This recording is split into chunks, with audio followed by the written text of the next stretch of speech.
नमस्कार दोस्तों, आज हम हिंदी निबंध तथा कथेतर गद्य इस प्रश्न पत्र को आरंभ करते हैं। हिंदी निबंध हमने बीए प्रथम वर्ष में कहानी, उपन्यास, नाटक, एकांकी सभी विधाओं का परिचय लिया है, उसका ज्ञान ग्रहण किया है। लेकिन अब बीए द्वितीय वर्ष में आपको हिंदी के एक अन्य विधा यानी कि हिंदी निबंध को लेकर चर्चा करेंगे। निबंध अद्यतन गद्य विधा है, अधुनातन गद्य विधा है। आदिकाल, भक्तिकाल, रीतिकाल में केवल पद्य में साहित्य लिखा जाता था, इसलिए वहाँ पर किसी भी प्रकार से गद्य में निबंध की रचना नहीं हो पाई है। इसलिए आधुनिक युग की उपलब्धि यानी कि हिंदी निबंध है और इस निबंध के माध्यम से ही हम विचार विमर्श यहाँ पर करेंगे।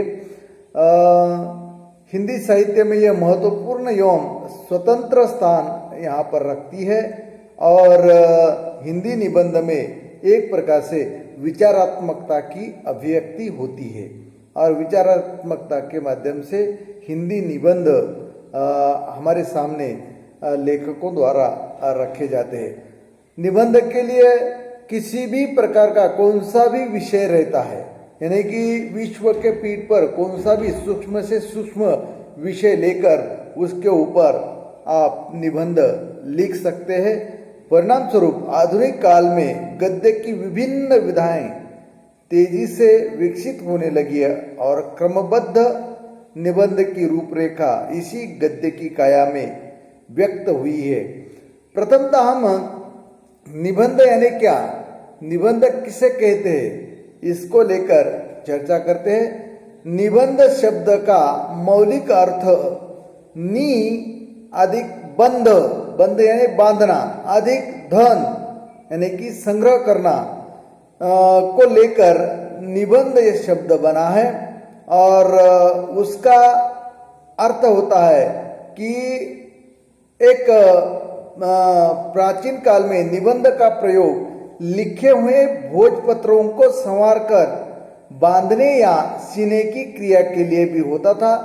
लेकिन निबंध यानी उसके ऊपर किसी भी प्रकार का बंधन न हो, बंधन मुक्त रचना निबंध यहाँ पर कही जाती है। आपने 8वीं 10वीं तक यहाँ पर निबंध लिखे, यानी कि मेरा प्रिय खिलाड़ी, मेरा प्रिय फिल्म स्टार, मेरा एक फटी किताब की आत्मकथा, यानी कि ऐसे आपने निबंध देखे, लिखे, यानी कि उसके ऊपर किसी भी प्रकार का बंधन नहीं होता है। यानी कि हिंदी साहित्य में निबंध एक विधा है और इस निबंध विधा में किसी भी प्रकार का बंधन न होकर वह लिखा जाता हो, वह निबंध ऊपरी तौर की परिभाषा यहाँ पर हम कर सकते हैं। संस्कृत में इसका समानार्थी और अधिक व्यापक अर्थ प्रबंध शब्द आता है। इसका मूल अर्थ है संदर्भ या ग्रंथ रचना, यानी कि किसी भी विषय को लेकर ग्रंथ लेखन किया जाता है, वह यानी कि निबंध कहलाता है, ऐसा यहाँ पर कहा जाता है। अब निबंध के लिए अलग अलग विद्वानों ने अलग अलग परिभाषाएं दी है। परिभाषाओं से हमें यहाँ पर ज्ञात होता है कि निबंध क्या है। मराठी के श्री वामन शिवराम आपटे ने अपने संस्कृत अंग्रेजी कोश में निबंध शब्द के 12 अर्थ लिखे हैं। बाइंडिंग, टाइंग, फास्निंग, जोड़ना, बांधना, कसना आदि के अर्थ में यहाँ पर उन्होंने उसको अभिप्रेत यहाँ पर किया है। निबंध का कुल मिलाकर अगर अर्थ लिया जाए तो निबंध का शब्दशः कुल मिलाकर अर्थ है पिरोना, प्रसंग, संदर्भ, संबंध, निर्वाह, एक साथ बांधना, बुनना, संकलन करना, व्यवस्थित करना या लेख आदि निबंध के पर्याय रूप में यहाँ पर उसने अर्थ लिखे हैं। अब निबंध शब्द की अलग अलग विद्वानों ने परिभाषाएं दी है, जिसमें पाश्चात्य विद्वानों ने प्रथमतः परिभाषाएं दी है। डॉक्टर जॉनसन ने निबंध को संतुलित तथा सुव्यवस्थित रचना न मानकर उसे एक ढीली ढाली अव्यवस्थित एवं अपरिपक्व रचना मानी है। यानी कि निबंध यह ढीली ढाली अव्यवस्थित अपरिपक्व रचना उसने मानी है, क्योंकि इसको किसी भी प्रकार का व्याकरण न हो इसलिए, या बंधन न हो जिसके कारण उन्होंने इस प्रकार की परिभाषा दी होगी। बेकन ने एक परिभाषा यहाँ पर दी है, निबंध कुछ इने गिने पृष्ठों के लघु विस्तार को कहते हैं जिसमें सारगर्भित ठोस विचारों का निर्देश हो और ये विचार अधिक विस्तार से प्रकट न किए गए हो, उसको यहाँ पर उन्होंने निबंध कहा है। अगली परिभाषा प्रिस्टले नाम के पाश्चात्य विद्वान ने दी है। उनका कहना है निबंध एक साधारण बातचीत का नाम है, यानी कि साधारण रूप में भी बात अगर हम करते हैं तो उसको भी हम निबंध कहते हैं, ऐसा उनका यहाँ पर मानना है। पाश्चात्य विद्वानों के साथ साथ कुछ भारतीय विद्वानों ने भी निबंध की परिभाषाएं दी है। आचार्य रामचंद्र शुक्ल ने निबंध को गद्य की कसौटी मानते हुए लिखा है, यदि गद्य कवियों या लेखकों की कसौटी है तो निबंध गद्य की कसौटी है, क्योंकि भाषा की पूर्ण शक्ति का विकास निबंध में ही संभव होता है। यानी कि भाषा का विकास पूरा आचार्य रामचंद्र शुक्ल जी निबंध से ही विकास हो सकता है, ऐसा यहाँ पर उन्होंने माना है। अब श्याम सुंदर दास ने भी एक निबंध की परिभाषा दी है। दार्शनिक या साहित्यिक ग्रंथ का एक अध्याय निबंध के नाम से अभिहित नहीं हो सकता। निबंध की कोटि तक पहुंचने के लिए उसमें वह सब सामग्री सन्निहित की जानी चाहिए जिसमें उसका व्यक्तित्व प्रकट हो सके। इसमें वह साधन सामग्री निबंध में होनी चाहिए, ऐसा उन्होंने माना है। कौन सी साहित्य सन्निहित कौन सा सामग्री? वह सामग्री यानी कि लेखक की व्यक्तिगत सामग्री उसमें समाविष्ट होनी चाहिए। बाबू गुलाब राय ने निबंध की परिभाषा दी है।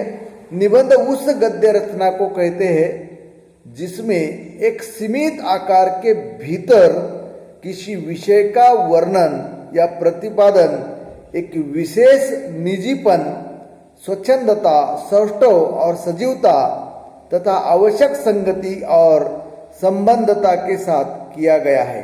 यानी कि बाबू गुलाब राय ने भी इसी प्रकार की लेखक के व्यक्तित्व को उसमें उतारना आवश्यक यहाँ पर माना है। और अंतिम एक है जयनाथ नलिन ने परिभाषा दी है, निबंध गद्य काव्य की वह मर्यादित विधा है जिसमें लेखक के स्वाधीन चिंतन और निश्चल अनुभूतियों की सरल सजीव अभिव्यक्ति है। यानी कि स्वाधीन चिंतन, हम एखादा विषय अगर लेते हैं उस विषय के ऊपर हम चिंतन करते हैं और चिंतन करते हुए उसका लेखन अगर करते हैं तो वह निबंध एक प्रकार का उच्च कोटि का निबंध हो सकता है। यह बात यहाँ पर उन्होंने कही है। एक परिभाषा डॉक्टर नगेंद्र ने समीक्षात्मक निबंधों की एक परिभाषा दी है, साहित्य से उपलब्ध रस का साधारणीकरण करने का प्रयास यहाँ पर उन्होंने इस निबंध में यहाँ पर किया है। यहाँ उपरोक्त सभी परिभाषाओं से अगर हम देखें तो निबंध कहने के लिए निबंध के कुछ तत्व है। परिभाषाओं से तो निबंध का अर्थ हमें परिपूर्ण रूप से मिल गया है, लेकिन और अधिक परिपूर्ण निबंध को जानने के लिए निबंध के तत्व क्या है, निबंध के तत्वों को हम निम्न प्रकार से देख सकते हैं। पहला तत्व है विचारात्मकता। निबंध विश्लेषणात्मक होता है, विचारात्मकता निबंध की जान है, यानी कि निबंध की आत्मा यानी कि विचार है।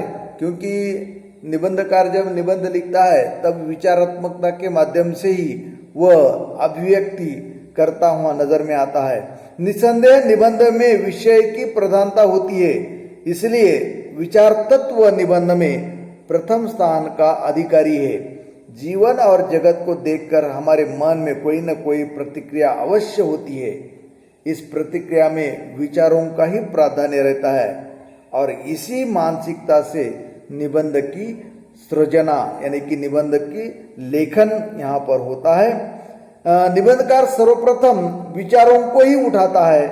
इसका यह तात्पर्य नहीं है कि निबंध में विचार ही विचार होते हैं, बल्कि निबंध में विचार और लेखक के भावों दोनों का सुमेल यहाँ पर होता है। निबंध में विचारों एवं भावों का गुंफन रहता है, परंतु अधिक प्रधानता ये जो है निबंध में विचारात्मकता ही होती है। विचारात्मकता निबंध का पहला तत्व यहाँ पर हमें देखने को मिलता है। दूसरा तत्व है, मैंने पहले कहा था कि भाव तत्व, विचार तत्व के साथ साथ भाव तत्व निबंध का आवश्यक तत्व है। निबंध में विचार सूत्र के साथ साथ लेखक की रुचि अभिरुचियों का प्रतिबिंब भी झलकना चाहिए। आचार्य रामचंद्र शुक्ल ने तत्वचिंतक या वैज्ञानिक से भिन्न लेखक की भिन्नता पर प्रकाश डालते हुए लिखा है, तत्वचिंतक या दार्शनिक केवल अपने व्यापक सिद्धांतों के प्रतिपादन के लिए उपयोगी कुछ संबंध सूत्रों को पकड़कर किसी और सीधा चलता है और बीच में ब्योरों में कहीं नहीं फंसता, पर निबंध अपने मन की प्रवृत्ति के अनुसार स्वच्छंद गति से इधर उधर फूटी हुई सूत्र शाखाओं पर विचरता चलता है। निबंध लेखक जिधर चलता है उधर अपनी संपूर्ण मानसिकता सत्ता के साथ अर्थात बुद्धि और भावात्मक हृदय दोनों को लिए यहाँ पर चलता है, यानी कि भावात्मकता भी यहाँ पर प्रधानता रखती है। विचार तो हम रखते ही है, लेकिन विचार के साथ साथ यहाँ पर भावात्मकता भी यहाँ पर बुद्धि और हृदय का समन्वय करके निबंध को लिखा जाता है। निबंध की अभिव्यक्ति होती है, तभी वह उच्च कोटि का निबंध यहाँ पर होता है। अगला एक तत्व है, यानी कि कल्पना तत्व, यानी कि साहित्य लेखन करते समय विचार भाव कल्पना का सहारा लिया जाता है। इसमें निबंध में भी कल्पना का सहारा लिया जाता है। कल्पना निबंध में तीसरा स्थान है। जब हम अपने विचारों को शैलीबद्ध करते हैं तो कल्पना का भी किंचित योगदान यहाँ पर उसमें रहता है।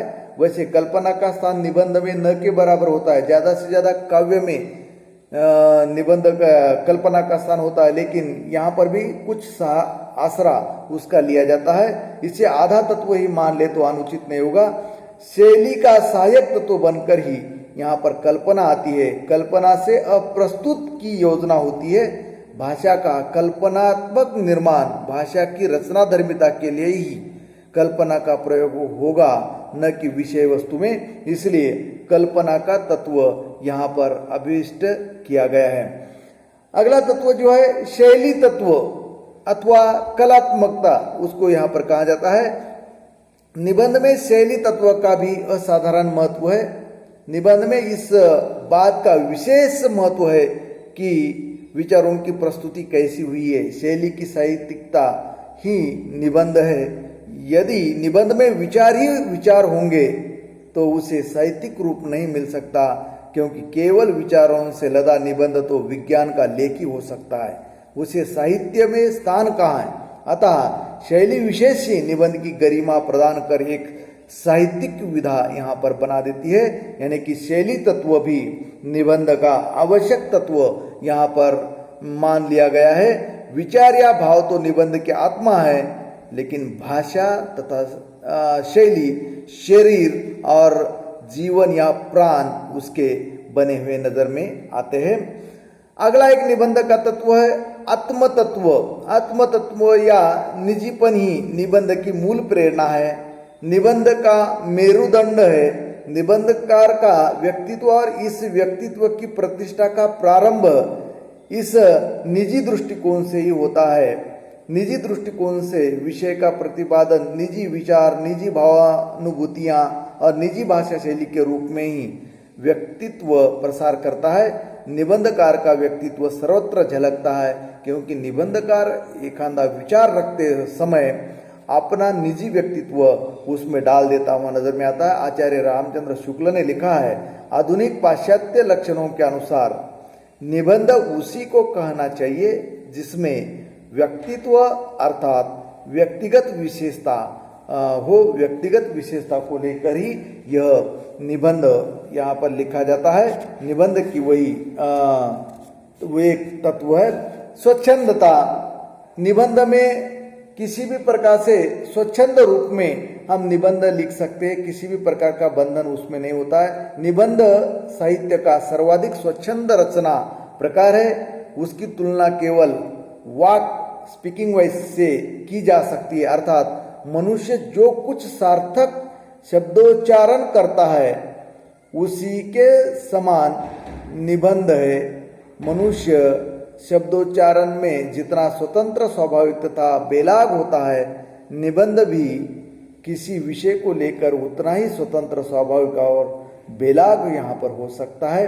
ये बात यहाँ पर स्वच्छंदता के रूप में यहाँ पर कहा जा सकती है। निबंध के लिए स्वच्छंद होकर, निर्भीक होकर, निडर होकर वह निबंध यहाँ पर लिखा जाता है। और अंतिम है संक्षिप्तता। निबंध में संक्षिप्तता का होना आवश्यक है, क्योंकि लंबा चौड़ा अगर आप लिखोगे तो वह उपन्यास बन जाएगा या और बड़ी रचना यहाँ पर बन जाएगी, प्रबंध बन जाएगा। इसलिए निबंध में संक्षिप्तता यहाँ पर हो, 4 पन्ने 8 पन्ने, यानी कि इस प्रकार से ज़्यादा मर्यादा उसकी यहाँ पर हो। और वैसे अब भी निबंध सामान्य 3-4 पृष्ठों तक ही सीमित रहते हैं, पर कुछ इन पृष्ठों की सीमा लांघकर आसानी से आगे बढ़ते जाते हैं। बाल कृष्ण भट्ट, बाल मुकुंद गुप्त, आचार्य रामचंद्र शुक्ल, हजारी प्रसाद द्विवेदी, सरदार पूर्ण सिंह, श्याम सुंदर दास, शांतिप्रिय द्विवेदी, विद्यानिवास मिश्र आदि ऐसे अनेक निबंधकारों के निबंध भी आकार प्रकार में बड़े यहाँ पर होते हैं, लेकिन उसमें संक्षिप्तता भी हो, यह बात यहाँ पर हमें ध्यातव्य है।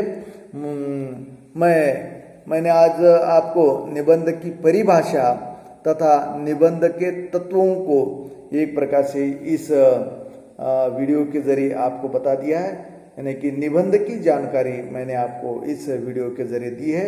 अगली तासिका में हम निबंध का उद्भव और विकास किस दिशा में हुआ है वह यहाँ पर हम देख सकते हैं। इसी आशा के साथ आप ये वीडियो देख लीजिए और ज्ञान ग्रहण कर लीजिए। कुछ समस्या अगर हो तो मुझे भ्रमण ध्वनि के जरिए संपर्क करके पूछ सकते हैं। धन्यवाद।